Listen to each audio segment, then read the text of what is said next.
The end of the 2015 legislative session ends with a budget that has some companies threatening to leave Connecticut. Governor Dan Malloy joins us to explain the budget and the special session. Our flashback takes us back to when Hillary Clinton and Barack Obama squared off in the 2008 primary, and then Senator Obama attracted historic crowds at the old Hartford Civic Center. All ahead this first Sunday of the month, June 7th, 2015. This is Face the State with Dennis House, Connecticut's most watched local political program. Good morning and welcome to Face the State. What a week in our state. A tense budget battle at the Capitol. Fortune 500 companies warning lawmakers, and unprecedented interest in how our laws are made by many of you viewers. With us today, the governor of Connecticut, Dan Malloy. Governor Malloy, good to see you back here in the program. It's good to be back. I want to ask you, as you know, because I know you read all the newspapers and you watch all the televisions and you hear all the various lawmakers, there are some who say that you lied by, you once said you weren't going to raise taxes, and now it appears that's what's happening. Well, listen, I presented a budget on February 18th that did not raise taxes, and the Republicans complained about the budget, and the Democrats complained about the budget. I don't get to make the budget by myself. It would look somewhat different if I did. It probably would look more like what I put out. On the other hand, we got elected to do things. And what we're doing is making massive new investments in transportation that everybody in the state agrees needs to be made. And we're taking on another issue, which is property tax reform, which everybody agrees needs to be taken on. So I think if you measure everything and you look at all the extra work that's going to get done as a result of this, lower property taxes, better outcomes in educational systems, a transportation system that works, overall in balance, this is a pretty good budget. Does the average taxpayer care if the highways are being fixed, but if their taxes are going up? No, they care a lot about what you have to say and what they read in the newspaper, but I'll tell you what they gripe about. They gripe about spending on average 40 hours a year in extra traffic because we haven't made the kinds of investments we make. They all know that the most onerous tax is the property tax that they pay, not to the state government, but to their local communities. And if you live in an urban environment, you know that you're paying sometimes 2 or 3 times the property tax on a car that you are in other portions of our state. So they know all of those things. They then kind of put it all together and say, who do we blame? Well, we read Dan Malloy's name more and we know state government a little bit more transparently. It must be their fault. But the reality is that we get elected to do things. I could have folded my arms and said, hey, you know, we're not going to do that. But that would have led to people losing their jobs. That would have led to parks being closed. That probably would have led to a community college or 2 being closed. And it would not have included progress in transportation, and it would not have included progress on property taxes, and it would not have included the money that we need to turn our educational system around. During the debate last October between you and Tom Bully, I asked both of you about the state budget. You said there was no state budget deficit. Right. What happened? What went wrong? Well, there isn't. I mean, this budget takes care of the deficit in the out years, and that's what you were asking about. Whether this year is going to end up in a deficit, we won't know until about August, to tell you the truth. And if we have a deficit, let's put this in perspective. We have a $20 billion budget, so that's $20,000 million. Right now, not knowing what the end of the year is going to look like, we're probably looking at something that could approach $100 million. So a $20,000 million budget might end up in a $100 million deficit. You know, that's pretty close to the target. I got news for you. When you were on this program earlier this year, you announced a reduction in the state sales tax. Yes. What happened? Well, actually, let's be very clear. Let's concentrate on that. What we've done is we're taking 1/2 cent of the sales tax and putting towards transportation.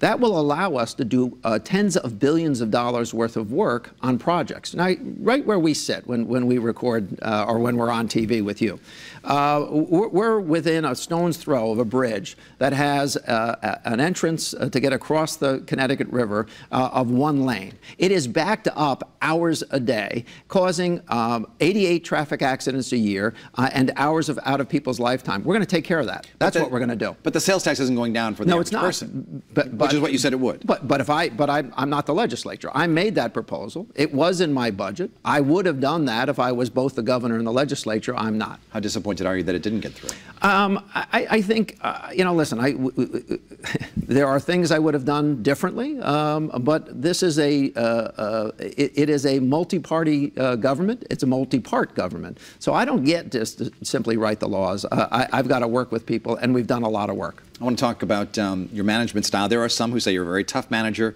You make personal phone calls. There are some Democrats who say that they were pressured by their leaders in the House and the Senate to vote for this bill, and in retribution, they had some of their bills killed. Did that order come from you? Of course not. You know that.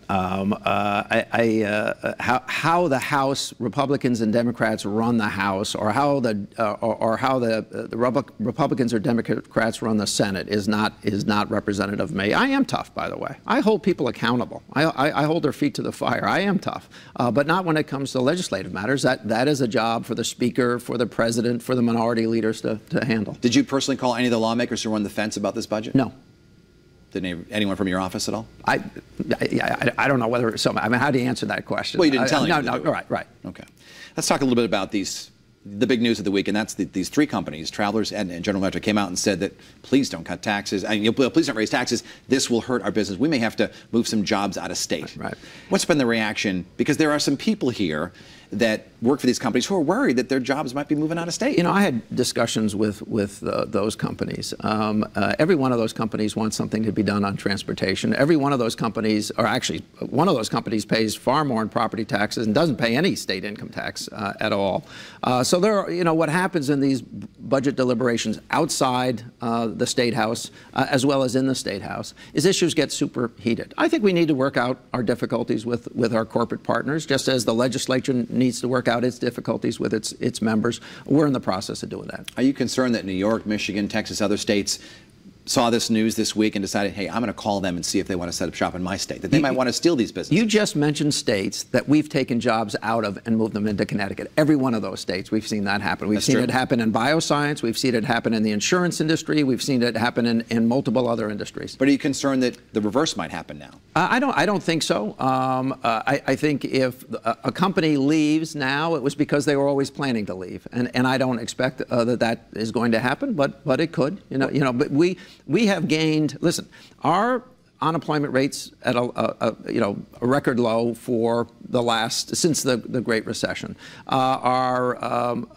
We're seeing companies move from other states, New Jersey into Connecticut, New York into Connecticut. You're not seeing companies leave Connecticut to move to New York or New Jersey or other places for that matter. How devastating would it be if one of those companies decided to move 1,000 jobs out of state? Well, GE's already moved some jobs just because they do that sort of thing, and they move them in, they move them out. GE has most of what's for sale in GE is GE Capital product or lines of work. Most of that was based in Connecticut. It's being sold to other parties. Whatever's going to happen is going to happen. Having said that, I've had some very good discussions with the GE folks. They're going to do what they're going to do, but I doubt that it's going to be as a result of anything we did. Have they talked at all about perhaps expanding in the state or maybe cutting back because of what's happening?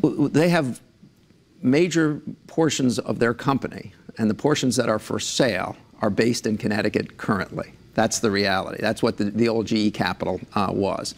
So whether those jobs stay in Connecticut or move elsewhere will largely be decided by the next owner, not the current owner. Do you worry that all this tax talk this week hurts the state's reputation? You had once said Connecticut's now open for business, and now all across the nation, people are saying, well, Connecticut's raising taxes on businesses. Yeah, you know what? We can't affect what people are going to report on TV, but this is what I wish they would report, that we have made the largest investment in transportation infrastructure of any of the 50 states this year. That we've made more progress in education reform, including a 5.3% increase in high school graduation than just about any other state in the nation during a comparable period of time. That we're seeing job creation and job movement into the state, not out of the state. That's what I wish they would report. Is Connecticut, and I've asked this question before and been criticized for it, is it fixable the way it is? And if you were to start a country from scratch right now, you would not set up Connecticut the way it is right now with 169 towns. You look at Boston, 560,000 people. If you took that big chunk in Metro Hartford, you'd have about 8 towns in it. You'd save a lot of money with more regionalism. Do you think that should be done here? I think regional approaches should be pursued. It must be about 15 years ago, I championed passing a law in Connecticut as mayor of Stamford at the legislature, saying that communities should be allowed to do together what they're currently allowed under state law to do individually. We passed that law. The unfortunate thing is we're not seeing communities do a lot of things together. I'd like to encourage it. And in this budget, there is financial encouragement to doing just that. But won't this problem always be like this with 169 mouths to feed? To some extent, I think it will. And I think to some extent, that's what people in Connecticut want. They like their local government. They like their local Board of Education. We have about 164 school districts in the state. They could combine any time they wanted to. They don't. Is that to say that they can't complain about higher taxes because this is what they want? I'm not saying you can't, because we live in a state where everybody does. But there are repercussions to that kind of decision making. More with the governor and a big announcement in just a moment, and our flashback coming up as well. We welcome your thoughts either on Twitter, Facebook, or my blog. We'll be right back.